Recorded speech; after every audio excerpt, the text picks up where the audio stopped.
Tamil Nadu 3.2% வளர்ந்திருக்கோம். Telangana 3.8, Rajasthan 5.9, west Bengal 4.8, Kerala 4.5. இதை பார்க்கும் பொழுது நம்மளுடைய வளர்ச்சி என்பது கம்பேரிட்டிவா மற்ற மாநிலத்துக்கு கம்பேர் பண்ணும்போது குறைவா இருக்கு. அது உத்தரப்பிரதேஷ் மாநிலங்கள்லாம் நீங்க 12.4% வளர்ச்சியை நோக்கி போறாங்க. இது நம்பர் 1. இதனால் மறுபடியும் திமுக அரசுக்கு நாங்கள் வலியுறுத்துவது, தமிழகத்தில் பொருளாதாரம், குறிப்பாக ஜிஎஸ்டி கலெக்ஷன் என்பது ஒரு இண்டிகேட்டர். இன்னைக்கு தமிழகத்தினுடைய பொருளாதாரம் பின்தங்க ஆரம்பித்திருக்கிறது என்பதை பாரதிய ஜனதா கட்சி தொடர்ந்து வலியுறுத்துகின்றோம். அதற்கு இதுவும் ஒரு குறியீடு சான்று. அடுத்து ஒரு ஸ்டேட், ஒரு மாநிலத்தினுடைய ஸ்டேட் ரெவென்யூ எப்படி இருக்கு அப்படின்னு. இன்னைக்கு அந்த ஸ்டேட் ரெவென்யூ பார்த்தீங்கன்னா GST, stamps and registration, land revenue, sales tax, state excise, இதெல்லாம் வந்து இன்னைக்கு ஒரு டாக்ஸ் காம்பனன்ட் ஒரு மாநிலத்திற்கு. தமிழகத்தை மட்டும் பார்த்தீங்கன்னா ஜிஎஸ்டி மூலமாக வரக்கூடிய மாநில வருவாயும் இன்னைக்கு -11% போயிருக்கு. Maharashtra 12.4% positive, Uttar Pradesh 14.6% positive, Karnataka 8.3% positive, Telangana 9.8% positive. ஆனால் தமிழ்நாட்டில் ஜிஎஸ்டி -11% நெகட்டிவ். ஸோ அப்படி என்றால் தமிழகத்தினுடைய பொருளாதாரம் சீர்குலைய ஆரம்பித்திருக்கிறது. அதனால் உடனடியாக திமுக அரசு இண்டஸ்ட்ரி, தொழில் வளத்தை பெருக்குவதற்கு ஊக்குவிப்பு கொடுக்கணும். பெரிய நிறுவனங்கள் வரும்பொழுது சிவப்பு கம்பளத்தை விரித்து வரவேற்கணும். குறிப்பாக சிங்கிள் விண்டோ கிளியரன்ஸை கொடுக்கணும். குறிப்பா எந்தவித பஞ்சாயத்தும் பண்ணாம தண்ணீராக இருக்கட்டும், கரண்டா இருக்கட்டும், லேண்டா இருக்கட்டும், எல்லாமே கொடுக்கணும். சமீபத்தில் நீங்க பார்த்திருப்பீங்க, மத்திய பிரதேசனுடைய முதலமைச்சர் தமிழகத்திற்கு வந்திருந்தாங்க. அந்த நிகழ்வுக்கு நான் போகல, அதையும் நீங்க கவனிச்சீங்களான்னு தெரியல. மத்திய பிரதேசனுடைய முதலமைச்சர், பாரதிய ஜனதா கட்சியை சார்ந்த ஒரு முதலமைச்சர் வந்தாங்க. அந்த நிகழ்வில் நான் பங்கேற்கல. ஏன் பங்கேற்கவில்லை? நான் பாரதிய ஜனதா கட்சியை சார்ந்தவன், தமிழகத்தினுடைய பாரதிய ஜனதா கட்சியினுடைய தலைவராக இருக்கிறேன், என் கூட தலைவர்கள் இருக்கிறாங்க. மத்திய பிரதேசனுடைய முதலமைச்சர் வந்து அந்த நிகழ்வுக்கு ஏன் போகலினா, ஒரு பக்கம் எனக்கு வருத்தம். மத்திய பிரதேசனுடைய முதலமைச்சர் கோயம்புத்தூர், திருப்பூருக்கு வரும்பொழுது நம்முடைய தொழிலதிபர்கள் எல்லாமே நின்று கொண்டிருக்கின்றார்கள் வரவேற்பதற்காக. எனக்கு ஒரு வயதில் வருத்தம் தான். நாங்கள் உடனே மத்திய பிரதேஷ் வர்றோம், எங்களுக்கு கரண்ட் 3 ரூபாயில் கொடுப்பீங்களா ஒரு யூனிட்டு, எனக்கு லேண்ட் உடனே அலோகேட் பண்ணி கொடுப்பீங்களா, எங்களுக்கு எந்த வித சிக்கலும் இல்லாமல் பண்ணி கொடுப்பீங்களா. அந்த லீ மெரிடியனுக்குள்ள, லீ மெரிடியன் ஹோட்டலில் தான் நடந்துச்சு. லீ மெரிடியன் ஹோட்டல் நடந்துச்சு. நான் மத்திய பிரதேசனுடைய முதலமைச்சருக்கு நான் தொலைபேசி மூலமாக பேசும்பொழுது நான் சொன்னேன், அண்ணா நீங்கள் வர்றீங்க, நீங்கள் வரும்பொழுது உங்களை வரவேற்பது என்னுடைய கடமையாக இருந்தாலும் கூட தமிழகத்தினுடைய வளர்ச்சி என்னுடைய குறிக்கோள். எங்கள் கட்சியினுடைய வளர்ச்சி குறிக்கோள் தமிழகம் நம்பர் 1 இருக்கணும். அதற்கு நீங்க வரும்பொழுது ஒரு 4 பேர் வந்து உங்கள்கிட்ட இன்வெஸ்ட் பண்றான்னு சொன்னாலும் நான் தடுக்கவும் முடியாது. அவர்களுக்கு 100 ரூபா போட்டாங்கன்னா ரிட்டர்ன்ஸ் எங்க இருக்கோ அங்க போவாங்க. தமிழ்நாடு இருக்கா, கேரளா இருக்கா, கர்நாடகா இருக்கா, மத்திய பிரதேசம் இருக்கா, காஷ்மீர் இருக்கா. ஒரு தொழிலதிபர் எப்படி பார்ப்பாங்க, நான் 100 ரூபாய் இன்னைக்கு போட்டா எனக்கு ரிட்டர்ன் எங்க வருது. இன்னைக்கு தொழிலதிபர் ரிட்டர்ன்ஸ் மத்திய பிரதேசத்தில் அதிகமா வருதுன்னு பாக்குறாங்க. அதனால இந்த லீ மெரிடியன் கூட்டத்தில் பார்த்தீங்கன்னா அங்கேயே டெசிஷன் எடுக்கிறாங்க. செக்ரட்டரி 4 பேர் அங்கேயே இருக்கிறாங்க. அங்கேயே on the spot decision. Land பிரச்சனை சால்வ்டு, உங்களுக்கு எலக்ட்ரிசிட்டி பிரச்சனை சால்வ்டு. மத்திய பிரதேசத்தில் இருக்கிற தமிழக ஐஏஎஸ் அதிகாரி நோடல் ஆபீசர், சிஎம்மோட தமிழகத்திலிருந்து மத்திய பிரதேசத்தில் பணிபுரிகிற அதிகாரிகள் வர்றாங்க. 4 பேர் கூட நிற்கிறாங்க. உங்களை இங்க பாருங்க, உங்க ஊருக்காரர் தான் மத்திய பிரதேசத்தில் ஐஏஎஸ் இருக்கார், மொபைல் நம்பர் எக்ஸ்சேஞ்ச் பண்ணிக்கங்க, எதா இருந்தாலும் டைரக்டா கூப்பிடுங்க, சிஎம் ஆஃபீஸ் ரூப்ல வச்சுக்கங்க, 24 ஹவர்ஸ்ல சால்வ் பண்றோம். தமிழ்நாட்டில் ஏன் அது நடக்க மாட்டேதுன்னு தான் நான் கேட்கிறேன். நான் ஜிஎஸ்டிக்கான நான் அந்த வேல்யூ சொல்றதும், growth குறைஞ்சிருச்சு, டாக்ஸ் ரெவென்யூ நெகட்டிவ்ல இருக்கு. எதற்காக இதை நான் சொல்றேன் அப்படின்னாங்க, கண் முன்னாடி தமிழகத்தினுடைய தேய்மானத்தை நம்ம பார்க்க ஆரம்பிக்கிறோம். மற்ற மாநிலத்தினுடைய வளர்ச்சி மிரட்டும் அளவுக்கு, நம்மை பிரமிப்பூட்டும் அளவுக்கு மற்ற மாநிலத்தினுடைய வளர்ச்சி இருக்கு. அதனால் அதே கட்சியில நான் தொண்டராக இருந்தாலும் கூட, மத்திய பிரதேச முதலமைச்சரின் மீது தனிப்பட்ட முறையில் எனக்கு பெரிய மரியாதை இருந்தாலும் கூட, நம்முடைய மாநிலத்திற்கு வேறு நிகழ்ச்சிக்கு அவங்க வந்திருந்தா நான் போய் நின்று. ஆனா நம்முடைய மாநிலத்திலிருந்து நம்முடைய தொழிலதிபர்கள் மத்திய பிரதேசல இன்வெஸ்ட்மெண்ட்டுக்கு போறனால அந்த நிகழ்ச்சிக்கு ஒரு கனத்த இதயத்தோடு நான் செல்லவில்லை. அதுதான் உண்மை. கட்சியினுடைய நண்பர்களுக்கு சொல்லியிருந்தேன், ஐயா அவர்களுக்கு என்ன முக்கியத்துவம் ஏர்போர்ட்ல கொடுக்கணுமோ கொடுங்க, ரிசீவ் பண்றது கட்சியினுடைய மரியாதை நம்ம பண்ணணும், கட்சியினுடைய காரியகர்த்தா நம்ம பண்ணணும். நாளைக்கு தமிழகத்தில் இருந்து மற்ற மாநிலத்திற்கு நம்முடைய தொழிலதிபர்கள் போகாத அளவுக்கு நம்முடைய செயல்பாடு இருக்கணுங்கன்னா, முதலமைச்சரை பார்க்கவே முடியாது. முதலமைச்சரை பார்க்கறதுக்கு முன்னாடி ஆடிட்டரை பாரு, ஆடிட்டரை பார்த்தோன்னே மருமகனை பாரு, மருமகனை பார்த்தோன்னே இன்னும் 4 பேர்த்த பாருன்னு சென்னையில் ECR ரோட்ல ஒரு கெஸ்ட் ஹவுஸா கொங்கு பகுதியோ, சென்னை பகுதியோ, தமிழகத்தினுடைய மற்ற பகுதி தொழிலதிபர்களோ ஒரு ஃபைலை வச்சுட்டு ஈசிஆர்ல கெஸ்ட் ஹவுஸ் சுத்திட்டு இருந்தாங்கன்னா எப்படி அவர்களுக்கு இங்க வேலை நடக்கும்? இன்னைக்கு பங்களாதேஷ் பெரிய பிரச்சனை அங்க இருக்கு. வாயிலேயே பேசுறாங்க. இந்நாள் முதலமைச்சர் என்ன பண்ணிருக்கணும்? ஒரு செல்லை உருவாக்கி இருக்கணும். 4 செக்ரட்டரி வச்சு ஒரு செல். பங்களாதேஷ்ல என்னென்ன கம்பெனி இருக்கு எல்லா கம்பெனிக்கு போன போடும், வீடியோ கான்பரன்ஸ் வை. அவன் என்ன டாக்ஸ் எக்ஸெம்ஷன் கொடுக்குறான், அதை விட அதிகமாக நான் கொடுக்குறேன். பங்களாதேஷ் உங்களுக்கு தெரியும், உள்ளாடைகள் குறிப்பா அண்டர்வேர்ஸ்ல வந்து கொடி கட்டி பறக்கிறாங்க. எல்லாத்தையும் கொண்டு வந்து திருப்பூர்ல இறக்கி இருக்கணுமா இல்லையா? விருதுநகர்ல மத்திய அரசு ஒரு டெக்ஸ்டைல் பார்க் கொடுத்துருக்காங்க. விருதுநகர் பார்க்ல இறக்கி இருக்கணுங்களா இல்லைங்களா? இந்நேரம் முதலமைச்சரே பர்சனலா தண்ணிட்டு அங்க எந்தெந்த கம்பெனி இருக்கோ எல்லாத்தையும் போன் பண்ணி நேரா வாங்க தமிழ்நாட்டுக்கு, நாங்க இருக்கிறோம், எங்கிட்ட ஆல்ரெடி ஈகோ சிஸ்டம் இருக்கு, எங்கிட்ட ஈகோ சிஸ்டம் ஆல்ரெடி திருப்பூர்ல இருக்கு, விருதுநகர்ல உருவாகி கொண்டிருக்கிறது, சேலத்துல இருக்கு, கரூர்ல இருக்கு, ஈரோட்ல இருக்கு, நாமக்கல்ல இருக்கு, எல்லா இடத்துலயும் இருக்கு. அதையும் முதலமைச்சர் சொல்ல தவறி இருக்கின்றார். அதனால் நம்ம நல்லா புரிஞ்சுக்கொண்டு இன்னைக்கு நம்ம என்ன செஞ்சாலும் கூட 10 ஆண்டுகள் கழித்து ஒரு மாநிலத்திற்கு பொருளாதாரம் இல்லை என்றால் அந்த மாநிலம் வளராது. இன்னைக்கு முதலமைச்சருடைய கவனம் வேற எங்கேயோ போயிட்டு இருக்கு. மாநிலத்தினுடைய பொருளாதாரத்தை பெருக்குவதில் முதலமைச்சருடைய கவனம் இல்லை என்பது எங்களுடைய குற்றச்சாட்டு மட்டுமில்லை, ஆதாரத்தின் அடிப்படையில் நாங்கள் சொல்ல ஆரம்பிச்சிருக்கோம். Per capita GST collection, overall GST collection நீங்க பாருங்க, அது ஒரு குறியீடு. It will give us an indicator. இது பத்திரிகை நண்பர்களுக்கு நாங்கள் சொல்ல விளைந்திருக்கக்கூடிய முதல் செய்தி. இரண்டாவது, பத்திரிகை நண்பர்களுக்கு இன்னொரு செய்தியும் சொல்லணும் அப்படின்னா, குறிப்பாக பாரதிய ஜனதா கட்சி 2026 தேர்தலுக்கு தயாரிப்பு பணியை ஆரம்பிச்சிட்டோம். திருப்பூர்ல நாளை மாநில அளவில் நம்முடைய ஒன்றிய தலைவர்கள் 1200 பேர், மாவட்ட தலைவர்கள் 66 பேர், மாநில நிர்வாகிகள் எல்லாரும் வந்து நாளையிலிருந்து 2026 தேர்தலுக்கான வேலையை ஆரம்பிக்கிறோம். அதே நேரத்தில் நம்முடைய கட்சி தேசிய தலைவர் திரு நட்டா அவர்கள், நம்முடைய பிரதம மந்திரி ஐயா மோடி அவர்கள் எனக்கு அனுமதி கொடுத்திருக்கிறாங்க. இங்கிலாந்து போய் படிச்சுட்டு வர்றதுக்கு முறைப்படி கட்சியிலிருந்து அனுமதி கொடுத்திருக்கிறாங்க. அதனால் நான் இந்த நேரத்தில் வந்து எங்களுடைய கட்சிக்கு நான் நன்றி தெரிவிச்சுக்க நான் கடமைப்பட்டிருக்கேன். காரணம், பாரதிய ஜனதா கட்சி ஒருவனை படி படி என்று சொல்லும். மற்ற கட்சி மாதிரி நாங்கள் குடின்னு சொல்ல மாட்டோம். மாநில தலைவராக இருந்தாலும் 3 மாசம் போய் படினா படிச்சுட்டு வா, படிச்சுட்டு வந்து அதை வைத்து உன்னுடைய இம்ப்ரூவ் பண்ணிக்க, கட்சி வளர்ச்சிக்கு அதை பயன்படுத்த அப்படிங்கிறது மோடி ஐயாவுடைய எண்ணம்.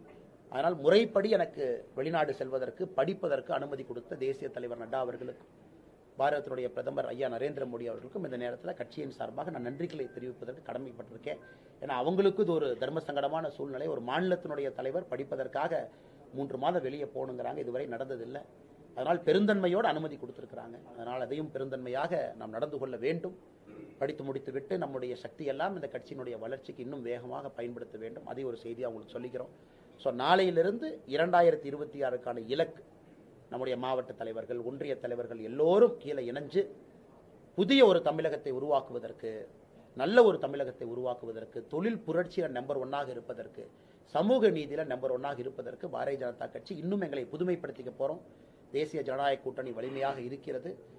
எங்களுடைய உழைப்பை வந்து இரட்டி பார்க்க போறோம். அதெல்லாம் வருகின்ற காலத்தில் நீங்க பார்ப்பீங்க.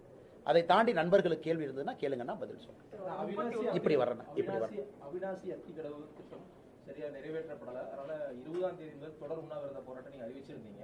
அதுக்கு இடையில அமைச்சர் முத்துசாமி அவர்கள் வந்து சில விளக்கங்களை கொடுத்திருந்தாரு. அந்த உண்ணாவிரத பிறகு கைவிட வேண்டும் சொல்லி வேண்டுகோள் விடுத்திருந்தாரு. அண்ணே, முத்துசாமி என்ன நான் ஏற்கனவே சொல்லியிருக்கிறேங்கன்னா, தனிப்பட்ட ஒரு மனிதனாக அவர் மீது மரியாதை இருக்கக்கூடிய மனிதன் நான். கட்சி எல்லாருமே முத்துசாமி அண்ணன் மேல மரியாதை இருக்கு. நீண்ட நெடிய ஒரு பாரம்பரியம் மிக்க அரசியல்வாதி, அதெல்லாம் மாற்றுக்கிறது இல்லைங்கண்ணா. முத்துசாமி அண்ணனே நாங்கள் சொல்லியிருக்கக்கூடிய கருத்தை ஏத்துக்குவார். எவ்வளவு டிலேங்கண்ணா, எவ்வளவு டிலே, எத்தனை முறை தேதி அறிவிச்சிருக்காங்க. 2021 நான் போன முறை நண்பர்கள்ட்ட நான் அறிவிச்சேன். எவ்வளவு டிலே. இன்னைக்கு முத்துசாமி டேட்டா சொல்லட்டுங்கண்ணா, let him announce a date. இன்னைக்கும் அவர் கையில எல்லா டேட்டா இருக்கு. ஹைட்ராலஜிக்கல் இன்ஜினியர்ஸ் இருக்காங்க, இரிகேஷன் டிபார்ட்மெண்ட் இன்ஜினியர்ஸ் இருக்காங்க, எல்லாம் உங்களுக்கு தெரியும். இன்னைக்கும் கெப்பாசிட்டி தெரியும், கட்டியாச்சு, கடைசி வரைக்கும் டெஸ்ட் பண்ணிருக்காங்க, வாட்டர் லீக்கேஜ் இருக்கு, எல்லாம் தெரியும். இன்னைக்கு முத்துசாமி என்ன ஈரோடு பத்திரிகை நண்பர்களை பாத்தீங்க பாருங்க, இந்த டேட்டுங்க, முதலமைச்சர் இந்த டேட்ல வந்து பட்டனை பிரஸ் பண்ணுவார், தண்ணி வரும். டேட் இன்னைக்கு சொல்லட்டுங்கண்ணா. ஏன்னா இதையே 2.5 ஆண்டுகளாக இன்னைக்கு நாளைக்கு 2 மாசம் 6 மாசம் 99% இப்படியே போகும் பொழுது எங்களுடைய பயம், இது அப்படியே நிறைவேற்றாம அப்படியே எடுத்துட்டே கொண்டு போயிடுவாங்க அப்படிங்கிறதா எங்களுடைய பயம். அதனால் தேதியை சொல்லட்டும். தேதி சொல்வதற்கு தயாராக இல்லாமல் பேசும் பொழுது எப்படி அந்த பேச்சில் ஒரு நேர்மை இருக்குன்னு நீங்க ஏத்துக்க முடியுங்கண்ணா? என்ன சொல்லியிருக்காங்கன்னா, அணையில குறிப்பிட்ட தண்ணி இருக்கணும், ஆகஸ்ட் 15ஆம் தேதி அணை திறக்க போறோம், அதிலிருந்து வர்ற தண்ணியிலிருந்து கசிவுநீர் 1.5 TMC கசிவுநீர் வரும். அது வர்றதுக்கு ஒரு ஆகஸ்ட் 15 ஒரு 10-15 நாள் ஆகும். ஆகஸ்ட் 30க்குள்ள நாங்க வந்து இந்த திட்டத்தை வந்து பயன்பாட்டு கொண்டு வந்துருவோம்னு சொல்லி சொல்லியிருக்கோம். சரிங்கண்ணா, ஆகஸ்ட் 30க்குள்ள எப்படி பயன்பாட்டு கொண்டு வருவாங்க? முதலமைச்சர் வந்து ஆகஸ்ட் 30க்குள்ள திறக்கணுமா? இவ்வளவு பெரிய ப்ராஜெக்ட், ஆயிரக்கணக்கான கோடி ரூபாய் ப்ராஜெக்ட் ஒரு முதலமைச்சர் திறந்து வைப்பதுதான் முறை. முதலமைச்சர்கிட்ட தேதியே வாங்கிட்டாங்களா? இல்ல இதுவும் பொத்தம் பொதுவா பேசுறாங்களா? இப்ப முதலமைச்சர் உங்களுக்கு தெரியும், கோயம்புத்தூர்ல நேற்று முதலமைச்சர் வர்றாங்க, உக்கடத்துல ஒரு பாலம் திறந்து வைக்கிறாங்கன்னா 1 மாசம் 2 மாசம் முன்னாடியே ப்ரோக்ராம் போடுவோம். அதனால இன்னைக்கு முத்துசாமி அண்ணா இதாங்க நான் தேதி தோராயமா எங்களுக்கு வந்து அரசுக்கு சங்கடத்தை ஏற்படுத்த வேண்டும் என்பது நோக்கம் இல்லை. முத்துசாமி அண்ணே ஒத்துக்குவாங்க, 2 முறை பாரதிய ஜனதா கட்சி எங்க ஆர்ப்பாட்டத்தை கைவிட்டு இருக்கோம். 2 முறையும் அண்ணன் முத்துசாமி அவர்கள் சொன்னதற்கா அண்ணன் இல்லைன்னு சொல்லட்டும். 2 முறை, ஒரு முறை அவரே போராட்ட காலத்துக்கு வந்தாங்க, 2 முறை நாங்க வாபஸ் வாங்கியிருக்கோம். அண்ணன் மேல இருக்கிற மரியாதை, உள்ளூர் அரசியல்வாதி சொல்றாங்க, அமைச்சர் ஒரு பேச்சுக்கு ஒரு மரியாதை கொடுக்கணும். 2 முறை இன்னைக்கு ஒரு தேதி சொல்லிட்டுங்கண்ணே, தப்பு இல்லை, அது திறந்து விடுற விஷயம் இல்லைண்ணே. இது வந்து ஒரு ப்ராஜெக்ட், இவ்வளவு செலவு பண்ணியிருக்கக்கூடிய ப்ராஜெக்ட். இன்னைக்கு சீரியஸா இருக்காங்கன்னா இது வந்து முதலமைச்சர் திறந்து வைக்க வேண்டிய ஒரு ப்ராஜெக்ட். கண்டிப்பா உங்களுக்கு தேதி தெரிஞ்சிருக்கும். அதனால் இதுவும் பொத்தம் பொதுவாக பேசாமல் let them give a time window. நாங்க கண்டிப்பா ரீகன்சிடர் பண்றதுக்கு தயாரா இருக்கிறோம். எங்களுக்கு இந்த வேலை நடக்கணும். எங்களுக்கு என்ன, யாரு உண்ணாவிரதம் தொடர் உண்ணாவிரதம் இருப்பதை யார் ரசிப்பாங்கன்னா? எங்களுக்கு வேலை நடந்தா சரி. இப்போ நீங்க இல்லைங்கன்னா உபரி நீர் காணாம போயிடும். எத்தனை நாளைக்கு இது இருக்குங்கன்னா? ஒரு தடவை நீங்க பண்ணா தான் கிரவுண்ட் வாட்டர் ரீசார்ஜ் ஏற்ற முடியும். இந்த உபரி நீர் டெய்லி இருக்கக்கூடிய சமாச்சாரமா? அதுவும் ஒரு விண்டோ தான். இந்த விண்டோ மிஸ் பண்ணிட்டீங்கன்னா திரும்ப அடுத்த வருஷம்.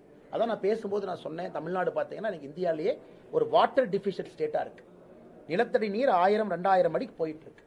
அதனால இது ரொம்ப கிரிட்டிக்கல். ஏன்னா கொங்கு பகுதி தான் கொஞ்சம் பசுமையா இருக்கக்கூடிய பகுதி. அதனால இதுவும் பாலைவனமா மாறுவதற்கா? அதனால முத்துசாமி அண்ணே மறுபடியும் தேதியை சொன்னாங்கன்னா ரீகன்சிடர் செய்வதற்கு நாங்கள் தயாராக இருக்கின்றோம். எங்களுக்கு வேலை நடக்கும். தேதி ஒருவேளை அவங்க சொல்லி அரசு தரப்புல இத்தனை திறக்கணும் அப்படிங்கிற தேதியை சொல்லாவிடில்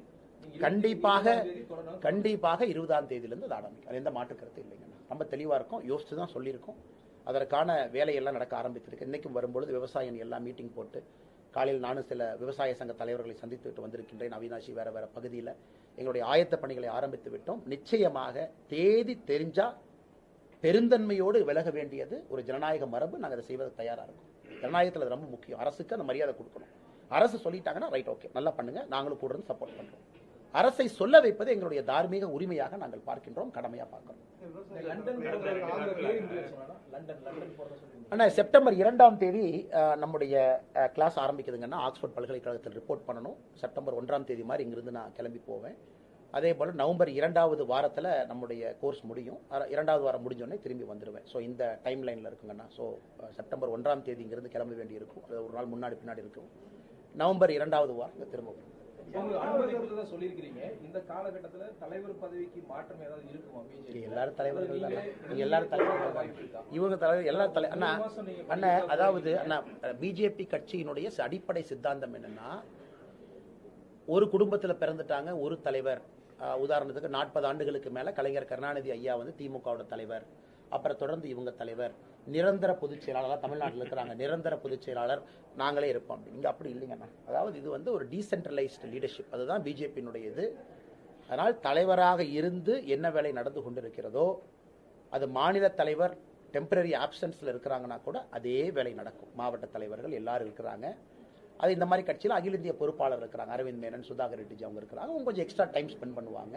அதெல்லாம் வருகின்ற காலத்தில் நீங்க பார்ப்பீங்க. கட்சி பணி, அதனால தான் நம்ம திருப்பூர்ல பார்த்து எல்லோருக்கும் ஒரு இலக்கு. அடுத்த 100 நாட்கள் என்ன செய்யணும், 200 நாட்கள், 500 நாட்கள். ஆனால் இலக்கு வந்து நாளைக்கு திருப்பூர்ல முடிவு செஞ்சு நம்முடைய மாவட்ட தலைவர்கள் களத்தில் இறங்கிடுவாங்க. அதனால் இது அடிப்படையில் அந்த கட்சி வந்து ஒன் மேன் சென்ட்ரிக் ஆர்கனைசேஷன் கிடையாது. அடிப்படையில் ஒரு சித்தாந்தம் சார்ந்த தொண்டர் சார்ந்த இயக்கம் என்பதனால அது பாட்டுக்கு வேலை நடந்துகிட்டே இருக்குங்க. நாளைக்கு இருக்காங்கன்னா எல்லாருமே இருக்கிறாங்கன்னா, திருப்பூர் கூட்டத்திற்கு வந்து நம்முடைய தமிழ்நாட்டிற்கு வந்து பொறுப்பாளர்களாக இருக்கக்கூடிய அரவிந்த் மேனன் அவர்கள், சுதாகர் ரெட்டி அவர்கள், மாநிலத்தினுடைய எல்லா தலைவர்கள் எல்லாரும் நாளைக்கு இருப்பாங்க. பொறுப்பாளர் கிட்டத்தட்ட ஒரு 1300-400 பேர். ஏன்னா உங்களுக்கு ஒன்றிய தலைவர்களே 1500 பேர் வந்துடுறாங்க. மாவட்ட தலைவர்கள் 66 பேர் இருக்கிறாங்க. மாநில பொறுப்பாளர்கள், துணைத் தலைவர்களாக இருக்கிறாங்க, பொதுச் செயலாளர், செயலாளர். நாளைக்கு வந்து ஒரு முக்கியமான கூட்டமா இருக்கும். குறிப்பாக நம்ம இலக்கு அடுத்து என்ன செய்ய போறோம். 2024 முடிஞ்சது, 26 நோக்கி போகும். 26ல இதே கூட்டணி கூட்டணி இருக்குது, இந்திய கூட்டணி இருக்குது தமிழ்நாட்டில். இந்த கூட்டணி அப்படியே தொடருமா? வேறு கட்சிகளும் வந்து சேர்ந்து இந்த கூட்டணியை பொறுத்தவரை ஒரு விஷயம் நாம் என்ன புரிஞ்சுக்கணும் அப்படின்னாங்கன்னா, இது நான் பேசுவதாக இருக்கட்டும், அன்புமணி அண்ணன் பேசுவதாக இருக்கட்டும், ஐயா வாசன் அவர்கள் பேசுவதாக இருக்கட்டும், எல்லாருமே முதலா கூட்டணி ஆட்சி அப்படிங்கிறத முன்னாடி வச்சிருக்காங்க. நீங்க நல்லா புரிஞ்சுக்கலாம் நண்பர்கள்லாம், நீங்க ரொம்ப எக்ஸ்பீரியன்ஸ்டு ஜேர்னலிஸ்ட். அது ஈரோட்டில் நீங்கள்லாம் சாதாரணமான ஆட்கள் கிடையாது. கூட்டணி ஆட்சியில் தமிழகத்தில் 70 ஆண்டு கழிச்சு ஒரு பேச்சு வருது. 70 இயர்ஸ் கழிச்சு கூட்டணி ஆட்சி. ஏன்னா எல்லாரையும் ரெப்ரசென்ட் பண்ணணும்னு நினைக்கிறோம், எல்லாருடைய குரலா இருக்கணும்னு நினைக்கிறோம். இன்னைக்கு ஒரு கட்சி ஆட்சியில் இருக்கும் பொழுது எல்லாத்தையும் ரெப்ரசென்ட் பண்ணல. முதலா கூட்டணி ஆட்சி நம்ம வைக்கிறோம் அப்படின்னா எல்லா கட்சிகளுக்கும் இதுல ஸ்டேக் இருக்குன்னு அர்த்தம். பாரதிய ஜனதா கட்சி இதை லீடு பண்ணலாம், ஆனாலும் எல்லா கட்சிக்கும் ஸ்டேக் இருக்கு. ஸோ கூட்டணி ஆட்சி நாங்க வச்சதை யோசிச்சு தான் வச்சிருக்கோம். அன்புமணி அண்ணன் வந்து கூட்டணி ஆட்சின்னு சொல்றாரு, யோசிச்சு சொல்றாரு. நான் சொல்றேன், யோசிச்சு சொல்றேன். ஜி.கே. வாசன் சொல்றாங்க, யோசிச்சு சொல்றோம். அதே போல நம்முடைய வேறு தலைவர்கள் எல்லாருமே சொல்றாங்க, ஏசி சண்முகண்ண சொல்றாங்க, யோசிச்சு நம்ம சொல்றோம். கூட்டணி ஆட்சி எல்லோரும் இருக்கணும், நம்பர் 1. இதுலயே உங்களுக்கு ஒரு ஐடியா கிடைச்சிடும். ஸோ இந்த கூட்டணிக்குள்ள யார் வந்தாலும் கூட்டணி ஆட்சி என்பதில் சந்தேகம் கிடையாது. ஏன்னா எல்லாருடைய வாய்ஸ் ரெப்ரசென்ட் பண்ணணும்னு நினைக்கிறோம்.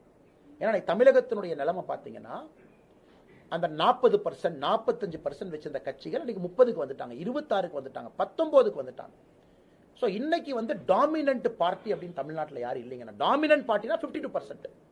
இன்னைக்கு நீங்க தெலங்கானா பாக்குறீங்க, மம்தா பானர்ஜி அவங்கள பாக்குறீங்க, வேற இடத்துல அது டாமினன்ட் பார்ட்டி. ஒரே கட்சி, சின்ன சின்ன கூட்டணிகள் இருந்தாலும் 52% வாக்க ஒரு கட்சி வாங்குது.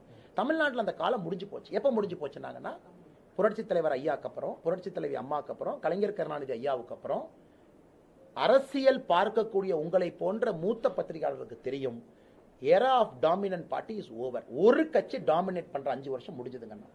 இன்னைக்கு நிறைய கட்சிகள், இது ஜனநாயகத்துக்கு நல்லதுன்னு நான் நினைக்கிறேங்கண்ணா. காரணம் எல்லாத்தினுடைய குரல் இருக்கணும், செக் அண்ட் பேலன்ஸ் இருக்கட்டும். ஒரு தேசிய கட்சி இருந்தாலும், மாநில கட்சிகள் இருந்தாலும், ஜாதி கட்சிகள் இருந்தாலும், பிராந்திய கட்சிகள் இருந்தாலும், யார் இருந்தாலும் தமிழ்நாட்டினுடைய நலனை முன்வைக்க வேண்டும் என்றால் எல்லாரும் இன்னொருத்தருக்கு செக் அண்ட் பேலன்ஸ். அதனால தான் எதுக்கு டைம் எடுத்து சொல்றேன் அப்படின்னாங்கன்னா, it is a philosophy, it is a thought.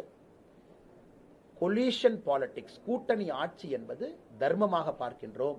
அதனால் என்டிஏ கூட்டணி வருகின்ற காலத்தில் வலிமை பெறுமோ தவிர இறங்காது. இப்ப நீங்களே யோசிங்க, இந்த கூட்டணியில் இருக்கக்கூடிய தலைவர்கள் ஏன் வெளியே போறாங்க? ஏன்னா இது கூட்டணி ஆட்சி. அண்ணாமலைக்கும் ஸ்டேக் இருக்கு, பிஜேபிக்கும் ஸ்டேக் இருக்கு, அங்க இருக்கக்கூடிய தலைவர்களுக்கும் ஸ்டேக் இருக்கு, எல்லாருக்கும் ஸ்டேக் இருக்கு. கூட்டணி ஆட்சி. இன்னைக்கு ஒருவேளை திமுகவோ அதிமுகவோ 2026 கூட்டணி ஆட்சின்னு அவங்க சொல்லிட்டாங்கன்னா தமிழகத்தினுடைய அரசியல் களம் மாறும். ஏன்னா நானும் முட்டாள் கிடையாதுங்கன்னா, நாமளும் அரசியலை பார்க்கிறோம். இது மாறணும், வேற மாதிரி அரசியல் அதிமுகவோ திமுகவோ கையில் எடுக்கணும். அவங்க கூட்டணி ஆட்சிங்கிற வார்த்தையை பயன்படுத்தும், திமுக பயன்படுத்த போறது கிடையாது. அதிமுகவை பத்தி எனக்கு தெரியல.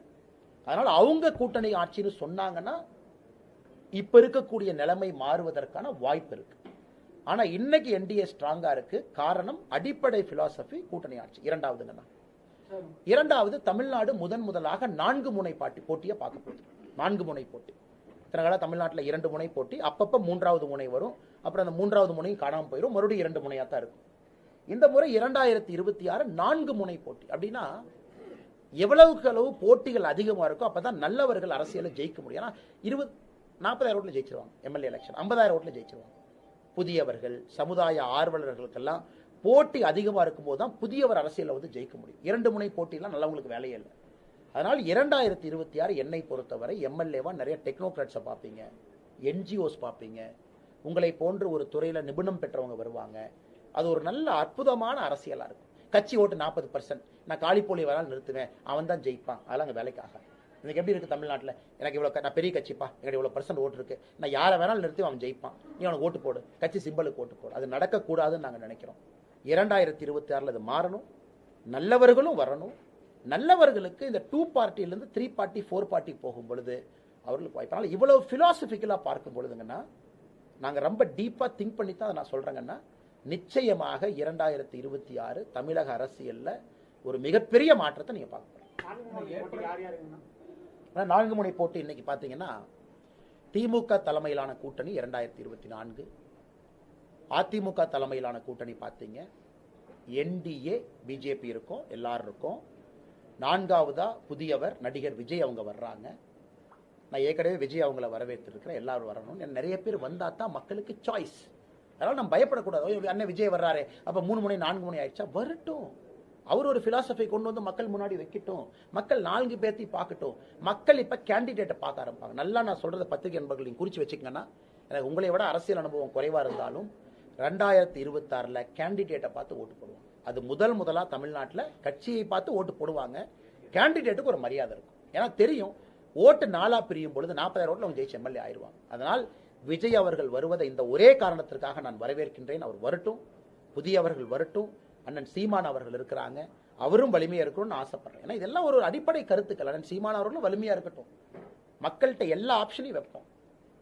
ஸோ பிஜேபியில் ஒரு நல்லவர் இருக்காரு, ஒரு முக்கியமான தொகுதியில் இருக்கார், அவருக்கு சொந்தமா 20,000 ஓட்டு இருக்கு, அழகா ஜெயிச்சுட்டு வந்துருவார். அதனால் தமிழக அரசியல் அடியோடு 2026 மாறப்போகுது. இது எத்தனை பெரிய கட்சியினுடைய தலைவர்கள் புரிஞ்சிருக்காங்கன்னு எனக்கு தெரியல. அடிப்படையாக மாறும், அதில் எந்த மாற்று கருத்தும் இல்லை.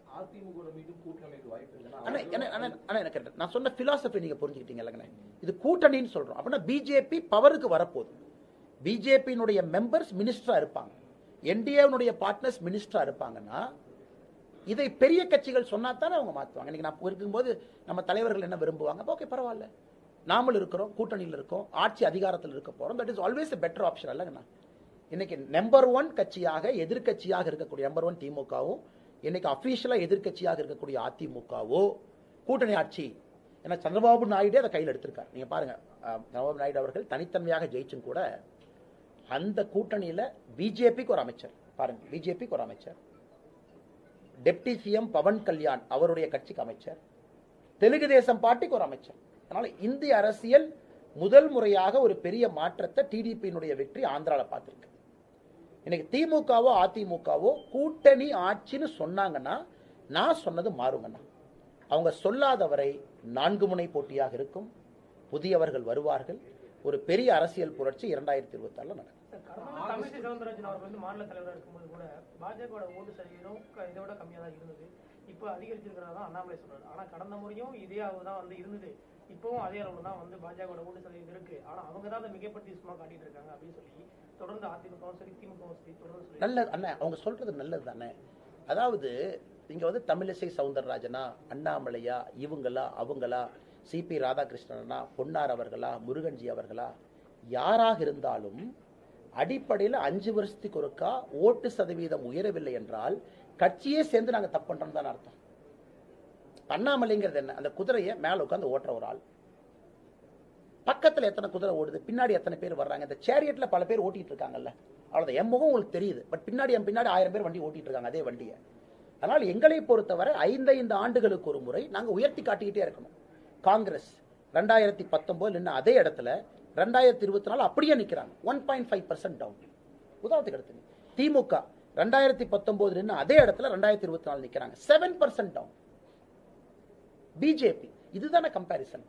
நான் எப்பொழுதுமே தொடர்ந்து சொல்வது, பிஜேபி வேறு வேறு கூட்டணியில் இருந்தனால பிஜேபியினுடைய உண்மையான வாக்கு சதவீதம் பிஜேபிக்கே தெரியல படத்தை நான் சொல்லுவேன். தனியா நின்னா தானே நம்ம ஸ்ட்ரென்த்தே நமக்கு தெரியும். இன்னைக்கு பிஜேபி ஸ்ட்ரென்த்தை நம்ம காட்டியிருக்கோம், இனி வளர்ச்சி பாதையில் இருக்கும். இன்னும் 5 ஆண்டுகள் கழிச்சு இன்னும் மேல போன இவ்வளவு தூரம் ஒன்றிய தலைவர்கள், நம்ம தலைவர்கள் இத்தனை பேர் வேலை இல்லாம போய் உள்ள இத்தனை வேலை செய்யறாங்க, சேவை இயக்கங்கள், தேசிய கொடிய வீடு வீட்டுக்கு எடுத்துட்டு போறாங்க, இவ்வளவு பூத் லெவல் வேலை பார்க்கறாங்க. அப்புறம் அத்தனை சம் வேலைக்கு மன் கி பாத் கேட்கிறோம், கிட்டத்தட்ட 50,000 இடத்துல மக்களை கேட்க வைக்கிறோம். இவ்வளவு நிகழ்வுகள் இந்த கட்சி நடத்திட்டே இருக்கு. ஒரு நாளைக்கு 1000 இடத்துல நிகழ்வு நடக்குது, பைக் ராலி நடக்குது, கொடியேற்றுறாங்க. நீங்க நல்லா புரிஞ்சுக்கணுங்கண்ணா, இவ்வளவு வேலைகள் நடக்கும்போது வாக்கு சதவீதம் உயர்ந்துதான் ஆகணும். இதுல நல்ல விஷயம் என்னன்னா, இந்த 2 கட்சிகள் என்ன சொல்லுவாங்க, இன்னைக்கு தான் பிஜேபி தலைவர்களை அண்ணாமலையை தவிர இந்த 2 கட்சிகளும் புகழ்ந்து பேசுது. அது எனக்கு சந்தோஷம். என்னுடைய மிகப்பெரிய வெற்றி என்னன்னா, பிஜேபியில எங்களுடைய பழைய தலைவர்களுக்கு நான் மரியாதை பெற்றுக் கொடுத்திருக்கின்றேன். தமிழிசை அக்கா தலைவராக இருக்கும்போது என்ன சொல்லுவாங்க இவங்கெல்லாம், பரட்ட என்ன சொல்லுவாங்க இவங்கெல்லாம், சோசியல் மீடியாவில் என்னெல்லாம் எங்க அக்காவை பத்தி கேவலமா பேசுவாங்க. இன்னைக்கு தமிழிசை அக்கா அதிமுகவும் திமுகவும், தமிழிசை அக்கா கடவுள்பா, சிபிஆர் அண்ணன் ராஜாப்பா, முருகன்ஜி வந்து ராஜாப்பா, இந்த அண்ணாமலை தம்பி தான் சரியில்லைப்பா. அதனால எனக்கு ரொம்ப சந்தோஷம் என்னன்னா, என் பழைய தலைவர்களுக்கு என்னுடைய காலத்துல நான் மரியாதை வாங்கி கொடுத்திருக்கேன். என்னை எதிரியாக சித்தரிக்க வேண்டும் என்று திமுக அதிமுக நினைச்சா என்னுடைய மற்ற தலைவர்கள் அவங்க புகழ்ந்துதான் பேசணும். அதான் என்னுடைய சாதனை, என்னுடைய சாதனை. அது எவ்வளவு அசிங்கமா எங்க தலைவர்கள் பேசுனீங்க, நோட்டா கட்சி, இந்த கட்சி, அந்த கட்சி, எங்கே பிஜேபி இருக்கு, யாரு கலைஞர் கருணாநிதி ஐயா, இங்கொன்றும் அங்கொன்றுமா தெரியுது பிஜேபி. இன்னைக்கு என்ன சொல்றீங்க, அண்ணாமலைனால வளரல, இவங்கனால வளர்ந்துச்சு. சந்தோஷம், வளர்ந்துச்சுன்னு வாயிலிருந்து வருதல்ல, அதுக்கு தான் உயிரை கொடுத்தீங்க. நான் உட்கார்ந்துருக்கேன், வளர்ந்துச்சுன்னு சொல்லிட்டீங்கல்ல, அது எனக்கு போதும். அதனால அடுத்து நீங்க யாரு அண்ணாமலை நாயின்னு சொல்லுங்க, பேய்னு சொல்லுங்க, எனக்கு அது முக்கியம் இல்லை. என் தலைவர் நீ புகழ்றியல்ல, அது என் காலத்தில் நான் கேட்கறேன்ல, அது எனக்கு போதும். அதனால் இன்னைக்கு திமுகவும் அதிமுகவும் சொல்றது என்ன தெரியுதுன்னா, பிஜேபி வளர்ச்சி அவர்களே ஒப்புக்கொண்டு விட்டார்கள் என்றுதான் சகோதரர் கேள்வியிலிருந்து எனக்கு தெரியுது.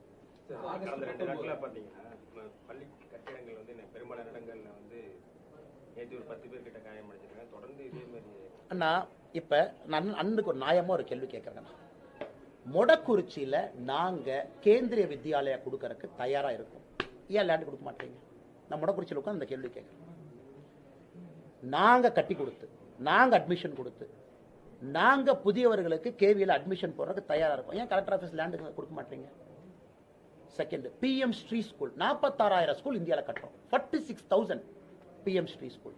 நரேந்திர மோடிங்கிற பேரே அதில் இல்ல, பிரைம் மினிஸ்டர் ஸ்ரீ ஸ்கூல் அப்படின்னு இருக்கு. ஏன் அனுமதி கொடுக்க மாட்டீங்க?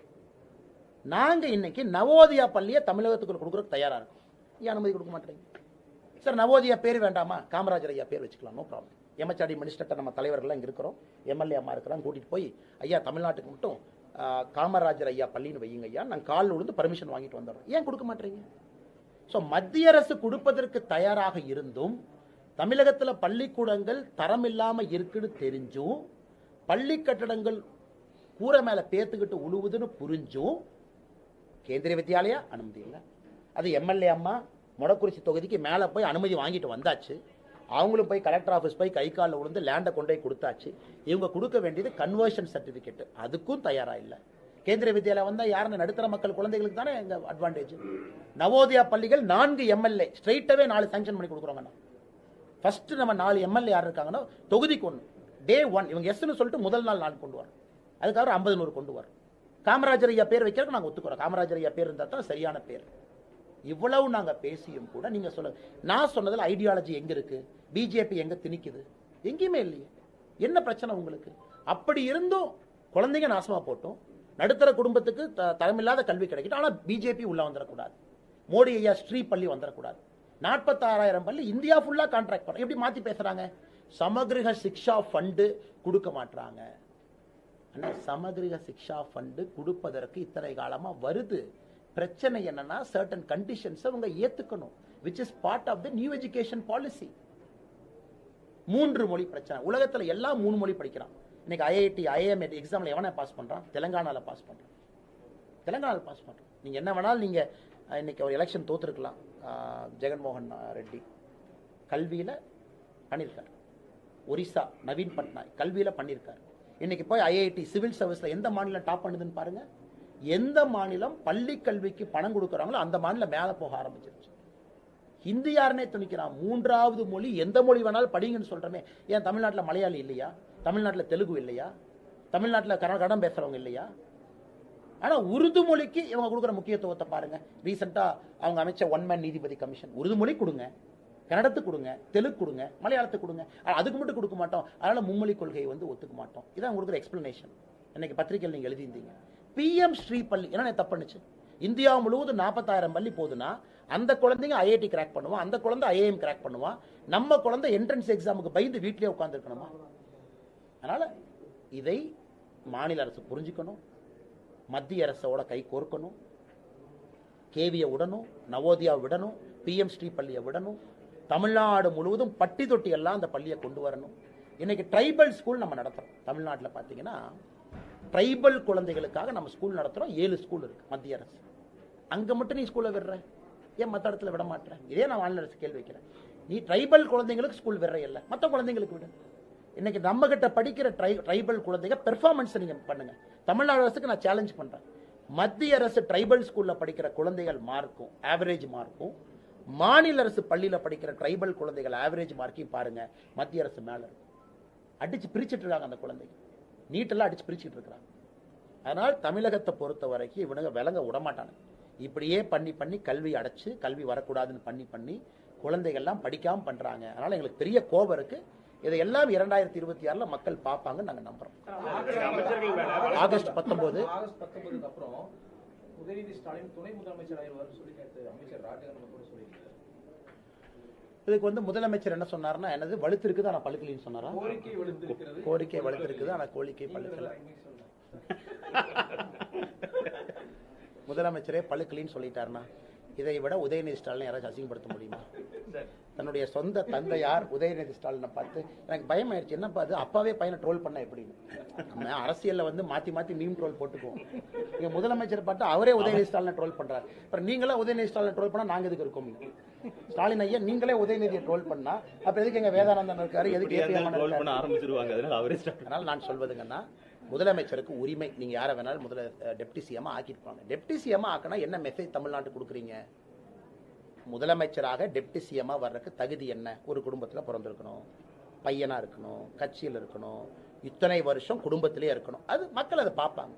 இன்னைக்கு ஏன் பங்களாதேஷ், ஸ்ரீலங்கா எல்லாம் பிரச்சனை ஏன் ஆரம்பிக்குது? இன்னைக்கு எல்லாம் டிஎம்கே காரன் வந்து போஸ்ட் ஓட்டிட்டு இருக்கான். நேற்று நான் பார்த்தேன், ஆர்எஸ் பாரதியினுடைய பையன் ஒரு ட்வீட் போடுறான். நீங்களே சொல்லுங்க, நியாயமான்னு சொல்லுங்க. யாரு அந்த நம்ம வினேஷ் போகத் அவங்க 100 கிராம் எக்ஸ்ட்ரா போனதுக்கு மோடி காரணமா? அவங்க 2.5 kg, அது நார்மலா அது இன்க்ரீஸ் ஆகுது. நேத்து பிரான்ஸ் ஜெயிச்சவர் அவர் 2 kg குறைச்சிருக்காரு. அவர் அதே சொன்னார், இதாங்க பிரச்சனை. 15 நிமிஷம் டைம் கொடுக்குறான் வேயிங் மிஷின். மார்னிங் 15 நிமிஷம் 15 நிமிஷம் எவ்வளவு முறை வேணாலும் வேயிங் பண்ணலாம். ஒரு முறை, 2 முறை, 5 முறை, 10 முறை வே பண்ணலாம். அந்த 15 மினிட்ஸ் விண்டோல 50.0 கீழே வெயிட் இருக்கும். அவங்களும் முயற்சி எடுத்து சாப்பிடாம சைக்கிளிங் பண்ணி தூங்காம முடியெல்லாம் வெட்டி சட்டையெல்லாம் வெட்டி வினேஷ் போகத் அவங்க கடுமையா போராடி முயற்சி பண்ணி நம்ம கெட்ட நேரம் அந்த 15 நிமிஷம் விண்டோலையும் 100 கிராம் அதிகமா இருக்கு. இன்னைக்கு நம்ம சிஏஎஸ் ஆர்பிட்ரேஷன் ஸ்போர்ட்ஸ் ஆர்கியூ பண்ணியிருக்கிறோம். ஹரிஷ் சால்வே அப்பியர் ஆயிருக்கிறாரு, எல்லாம் நீங்க பார்த்திருப்பீங்க, தீர்ப்பு கொடுத்திருக்கிறாங்க. இன்னைக்கு இதை வந்து சம்பந்தமே இல்லாம மோடி காரணம்னா இவனுங்களை வச்சுட்டு அலுவலர் தான் சிரிக்கிறதா எனக்கு தெரியல, திமுக வச்சுக்கிட்டு. அதனால நம்ம நல்லா புரிஞ்சுக்கணுங்கன்னா இவங்க தான், அவங்க அறிவே அவ்வளவுதான் இருக்கு. இன்டர்நேஷனல் ஸ்போர்ட்ஸ் என்ன, ஐஓசி என்ன, எப்படி இதை நடத்துறாங்க, ரெஸ்லிங் ஃபெடரேஷன் வேர்ல்டு தலைவர் என்ன, இன்டர்நேஷனல் ரெஃபரி வந்து வெயிட்டை செக் பண்றாங்க, அது இவங்களுக்கும் தெரியும், எல்லாத்துக்கும் தெரியும். வேயின் இந்த வெயிட்டு கீழே இருந்தா யாரும் உள்ள விளையாடவே முடியாது. 2 நாள் செக் பண்றாங்க. நேத்து எக்ஸாக்ட்லி 50.49 இருந்தாங்க ஃபர்ஸ்ட் டே. 3 மேட்ச் ஜெயிச்சிட்டாங்க. ஃபைனல்ஸ் அன்னைக்கு 50.1க்கு போயிட்டாங்க. ரொம்ப துரதிருஷ்டவசமா மோடி அவங்க பேசுறாங்க, பிடி உஷாட்ட பேசுறாங்க, அம்மாட்ட உடனடியாக எல்லா வசதியும் பண்ணுங்க, ஆர்கியூ பண்ணுங்க, சண்டை போடுங்கன்னு எல்லாம் பண்ணது. இதுல திமுக காரன் வந்து இது மோடிஜி வந்து வேயிங் ஸ்கேல் எங்கிருந்து அட்ஜஸ்ட் பண்ணி விட்டாராம். இந்த பாரிஸ்க்கும் நமக்கு ஏதோ ப்ளூடூத் வச்சு போடுற ஒரு 100 கிராம் எக்ஸ்ட்ரா. இவங்க கிட்ட அரசியல் பண்ண வேண்டிய எங்க நிலைமை நினைச்சு பாருங்க. பாவம் மக்கள் இல்ல, எங்க பாவம் பிஜேபி தான். இதுக்கெல்லாம் நாங்க கருத்து சொல்லணும். இன்னொரு அதிமுக தலைவர் சொன்னார் முந்தா நேத்து, ஏன் இந்திய இளைஞட்ட தோச்சு தெரியுமா? ஏன் ஃபிஷர்மேன் அடிச்சாங்கன்னா இந்திய இளைஞட்ட தோத்து போச்சாமா, அதனால ஃபிஷர்மேன் அடிச்சாங்க. இது பத்திரிகை நண்பர்கள் முந்தானத்துக்கான கருத்து சொல்லுங்க. நான் சொன்னேன், என் நிலைமையை பாருங்க, இதுக்கெல்லாம் நீங்க கருத்து கேட்கறீங்க. அதனால் பத்திரிகை நண்பர்களுக்கு நான் சொல்லுகின்ற அன்பான வேண்டுகோள், தமிழகத்தினுடைய அரசியல் திறந்தாழ்ந்து கொண்டே வச்சுட்டாங்க. எனக்கு பத்திரிகை நண்பர்களுக்கு வேற வழி இல்லை. நாங்க பேசுற நான்சென்ஸ் எல்லாம் போய் இன்னொரு இடத்துல நீங்க கேட்க வேண்டிய உங்க காது நினைச்சா தான் எனக்கு பயமா இருக்கு. நாங்க பேசுறதெல்லாம் நீங்க கேட்கணும். அதனால் அறிவுபூர்வமான அரசியல் வந்தா தமிழ்நாடு முன்னேறிருங்கன்னா நீங்க அது நடக்காம இருக்கு. ஆனா நீங்க நிறைய கேட்டீங்க. ஆம்ஸ்ட்ராங் கொலை வழக்குல விசாரணை சரியான பாதையில போயிட்டு இருக்கா? நேத்து கூட நம்மளுடைய பிஜேபி சேர்ந்த பால் கனகராஜ் அவர்கள் விசாரணை பண்ணிருக்காங்க. இந்த வழக்கு சொல்றேன், பால் கனகராஜ் அண்ணன் அவர்கள், பால் கனகராஜ் அண்ணா அவங்க ஆம்ஸ்ட்ராங் அவர்கள் மீது ஒரு கேஸ் கொடுத்திருந்தாங்க பல வருடங்களுக்கு முன்பு. பால் கனகராஜ் அவங்க திரு ஆம்ஸ்ட்ராங் அவர்கள் மீது ஒரு வழக்கு கொடுத்திருந்தாங்க. எதுக்குன்னா இவங்க 2 பேர்த்துக்கும் பார் கவுன்சில் ஃபைட் இருக்கு. இந்த முறை பால் கனகராஜனை பார் கவுன்சில் எலெக்ஷன்ல சொற்ப வாக்கு வித்தியாசத்துல தோத்துட்டாங்க. ஆம்ஸ்ட்ராங் அண்ணன் பேக்கப் பண்ண கேண்டிடேட் ஜெயிச்சிருக்காங்க. காவல்துறையை பொறுத்தவரை எல்லா ஆங்கிள்லையும் செக் பண்றாங்க, எவ்ரி ஆங்கிள் செக் பண்றாங்க. பார் கவுன்சில் ஃபைட் இது காரணமா இருக்குமா, பார் கவுன்சில் கேண்டிடேட் யாரு, நீங்க எதுக்கு வந்து ஆம்ஸ்ட்ராங் அவங்க மேல நீங்க கேஸ் கொடுத்தீங்க, அது எதுக்கு பஞ்சாயத்து பண்ணி அந்த கேஸை வித்ட்ரா பண்ணீங்க, எல்லா கேள்விகளுக்கும் பால் கனகராஜ் அவங்க பதில் சொல்லியிருக்காங்க. அவருக்கும் இருந்த உறவு என்ன, ஏன் சண்டை போட்டாங்க 2013-14 பார் கவுன்சில் ஃபைட் என்ன, இது முதல் பாட்டு. இரண்டாவது பாட்டு, சரண்டரான அல்லது கைது செய்யப்பட்ட சில குற்றவாளிகளுக்கு இதற்கு முன்னாடி 4-5 வருடத்துல பால் கனகராஜ் அவங்க லாயரா இருந்திருக்கிறாங்க. அதை பத்தியே கேள்வி கேட்டிருக்காங்க. என்னை பொறுத்தவரை காவல்துறை பால் கனகராஜ் அவர்களை அழைத்தது தவறு கிடையாது. எல்லா கோணத்திலையும் விசாரிக்கிறாங்க. கேளுங்க கேள்வி. பால் கனகராஜ் அண்ணன் விசாரணைக்கு ஆஜரானதும் சரிதான், பண்ணணும். காவல்துறை கூப்பிடுறாங்க. காவல்துறை கேட்கின்ற கேள்விக்கு பதில் சொல்வது நம்முடைய கடமை, சொல்லியிருக்காங்க. இப்படித்தான் நான் இதை பாக்குறேன். பால் கனகராஜ் அண்ணனுக்கு அந்த பேக்ரவுண்ட் இருக்கு. அவர் நம்பர் 1 கிரிமினல் லாயர். இன்னைக்கு தமிழ்நாட்டில் சென்னையில் இஸ் நம்பர் 1 கிரிமினல் லாயர். அதனால அரசியலுக்கு வந்த பால் கனகராஜன் நான் போன் பண்ணி, அண்ணா நீங்க பிஜேபியில் இருக்குன்னா நீங்க கிரிமினல் கேஸே நடத்தக்கூடாதுன்னா எப்படி ஒரு இருப்பார்? இன்னைக்கு நீங்க பாருங்க, அபிஷேக் மனு சிங்வி எடுத்துக்கங்க, காங்கிரஸ் பெரிய லாயர் எடுத்துக்கங்க, எல்லாத்துக்கும் அப்பியர் ஆயிட்டு இருக்கிறாங்க. எங்கே முரண்பாடு இருக்கும்னா பால் கனகராஜன் பல இடத்துல நான் வித்ரா பண்ண வச்சிருக்கேன் சில கேஸ். அதாவது பிஜேபி கவர்மெண்ட்டுக்கு எதிராக ஜிஎஸ்டி கேஸ் சில கேஸ் நான் பால் கனகராஜன் அப்பியர் ஆக விடல. நான் வேண்டாங்கன்னா வித்ரா பண்ணிக்கங்க, நம்ம அரசுக்கு எதிராக நீங்க போகக்கூடாது. அதே ஒரு பெருந்தமையா வித்ரா பண்ணியிருக்காரு. அதே போல நான் கட்சியில் இருக்கக்கூடிய பால் கனகராஜன் எந்த கிரிமினல் கேஸும் ஆஜராகாதுன்னு சொல்றதுக்கு எனக்கு என்ன உரிமை இருக்கு? ஏன்னா சில கேஸ்ல சில குற்றவாளிகள் வரத்தான் செய்வாங்க. டாப் கிரிமினல் லாயர்ஸ் ஆஜராவாங்க. நான் சொல்றவாங்க இன்னைக்கு சென்னையில் இவர் நம்பர் 1. அதனால் மாநில தலைவராக எனக்கும் என்னுடைய லிமிட் தெரியும். ஒரு தனி மனிதனை கூப்பிட்டானே நீங்க பிஜேபிக்கு வந்துட்டீங்க, எந்த கேஸும் பண்ணாதீங்கன்னா பால் கனகராஜனுக்கு சம்பாதனை என்ன? அதனால் அவருடைய வேலையை அவர் செய்யறார். காவல்துறைக்கு அதில் சந்தேகம் இருந்து கேள்வி எழுப்பினாங்கன்னா அதை பால் கனகராஜ் அவர்கள் காவல்துறையை சந்திச்சு பதில் சொல்லிட்டு வருவாங்க.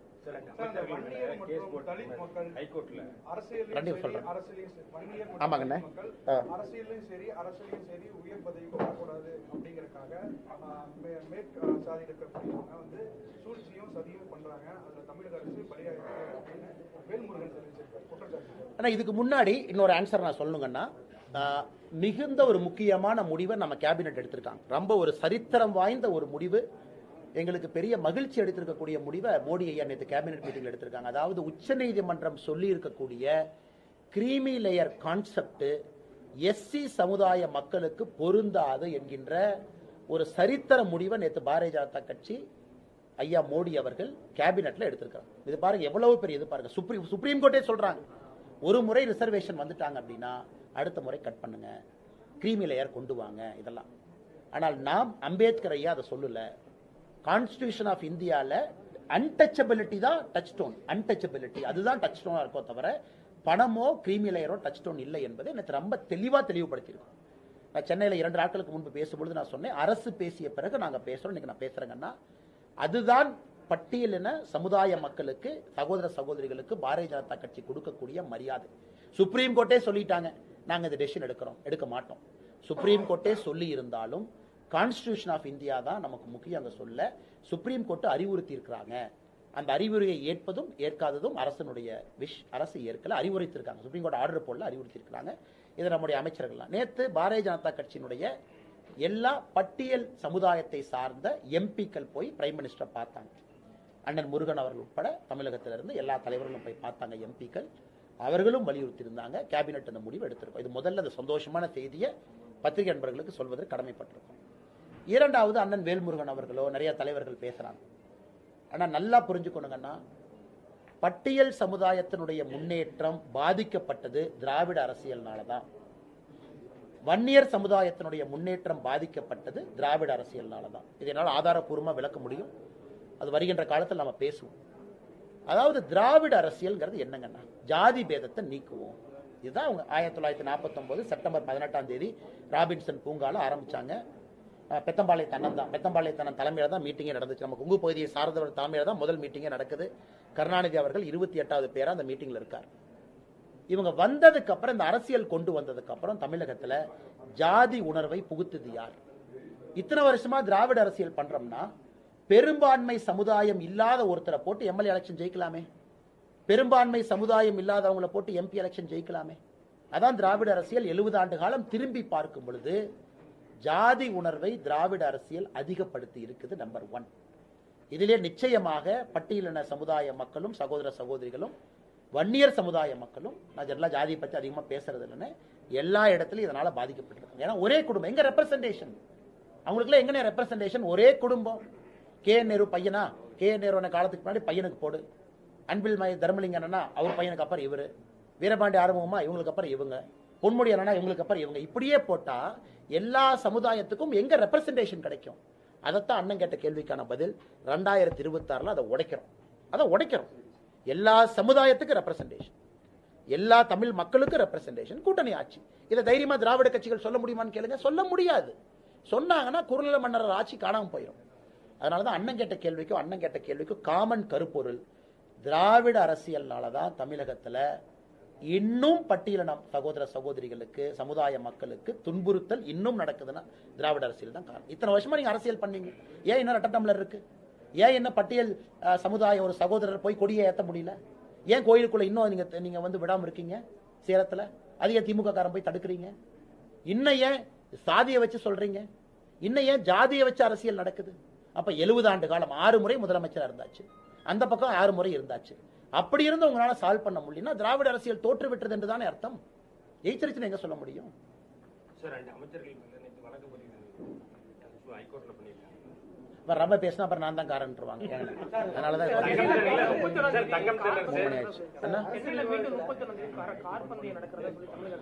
அண்ணா எனக்கு ஒரு ரொம்ப சந்தோஷம் என்னன்னா, என்னை கொங்கு பகுதி கோயம்புத்தூர் ஏர்போர்ட்ல இறங்கணும் நண்பர் சொன்னார், அண்ணே நீங்க அந்த பிரச்சனையை பேசினதுக்கு அப்புறம் வாங்கின பணத்தை திரும்ப கொடுத்துட்டாங்கண்ணே, டிடியா கொடுத்தேன் பணம் வந்துருச்சுனேன்.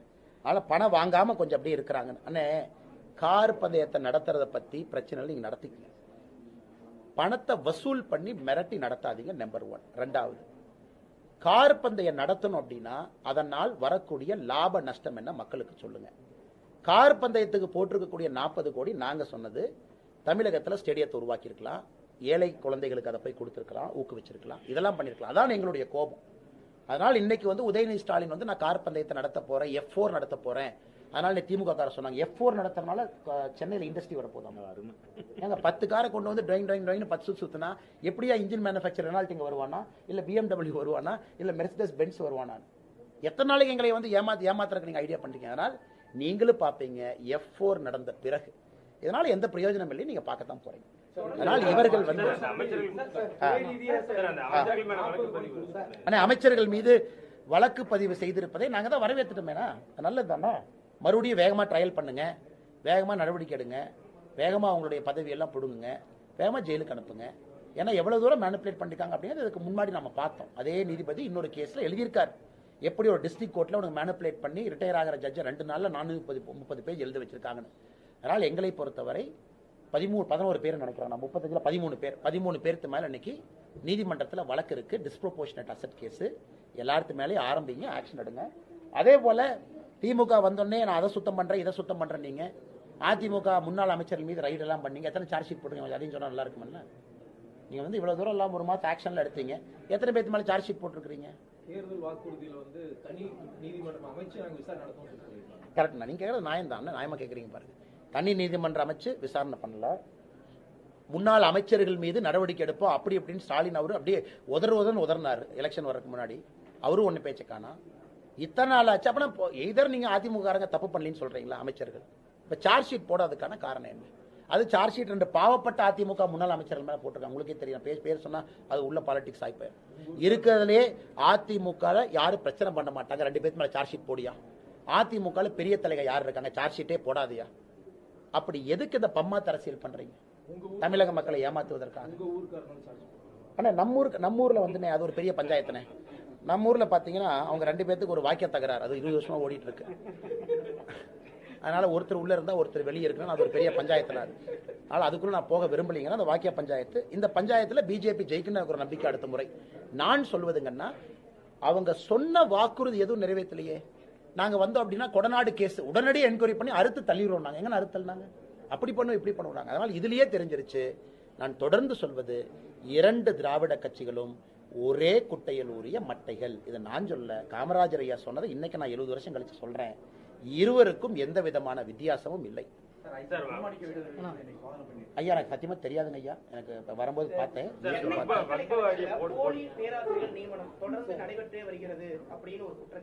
அறப்போர் இயக்கம் அதை முன்னாடி எடுத்திருக்காங்க, அதை நான் பாராட்டுறேங்கன்னா. தமிழ்நாடு முழுவதுமே அவங்க செக் பண்ண ஆரம்பிச்சிருக்கிறாங்க. கடுமையான நடவடிக்கை எடுக்க வேண்டும் என்பது எங்களுடைய கோரிக்கை. இதை தட்டி கழிக்காம யாரெல்லாம் பேராசிரியர்கள் அந்த மாதிரி டபுள் எம்ப்ளாய்மெண்ட் இங்க அங்க UGC நாம்ஸ், AICT நாம்ஸ், யாரெல்லாம் இந்த நாம்ஸ் எல்லாம் வயலேட் பண்ணிருக்காங்களோ கடுமையான நடவடிக்கை எடுக்கும், மாற்று கருத்து இல்லை. கடைசி கேள்வி எடுத்துக்கலாமா?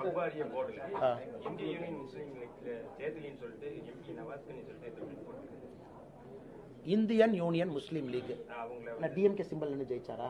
அதான் பிரச்சனை. எது சிம்பிள் நின்று ஜெயிச்சாரு? டிஎம்கே கோட்டால 2 பேர் போயிட்டாங்க. அவர் ஓன் சிம்பிள் தானே. டிஎம்கே காரங்க 2 பேர் போயிட்டாங்க, வேற எல்லாம் போயிருக்காங்க. ஒரு மாநிலத்தில் எத்தனை பேருக்கு நான் ரெப்ரசன்டேஷன் கொடுப்பாங்க? அந்த மாநிலத்தினுடைய MP எத்தனை பேர் இருக்கிறாங்களோ டிஎம்கே கொடுத்துருக்காங்க, வேற கட்சி கொடுத்துருக்காங்க. அதையும் நம்ம புரிஞ்சுக்கணும். எல்லா ஒரு தனி கட்சிக்கும் அப்படியே கொடுத்தாங்கன்னா நீங்க 50 பேர் வச்சு மீட்டிங் நடத்தினா என்ன கன்சென்சஸ் வரும்? அதனால மத்திய அரசை பொறுத்தவரை யாரையும் ஒதுக்குவதற்கான வாய்ப்பில்லை. இன்னொன்று புரிஞ்சுக்கணும், ஹவுஸ் பிசினஸ் ரூல்ஸ். இதை முடிவெடுக்கிறதே ஒரு குழு MP தான். இதை யாரும் நான் எடுக்க போறதில்லை. MPக்கள் குழு அவங்க முடிவெடுக்கிறாங்க. ஒரு கட்சியினுடைய ஸ்ட்ரென்த்தை பொறுத்து வாய்ப்பு கொடுக்குறாங்க. அதனால கூட்டணியில் திமுக இருக்கிறாங்கல்ல, பிரச்சனை அவங்ககிட்ட சொல்லிட்டு அவங்க போய் செஞ்சுட்டு வரட்டுமே. தலைவா லேட் ஆகி போச்சு தலைவா.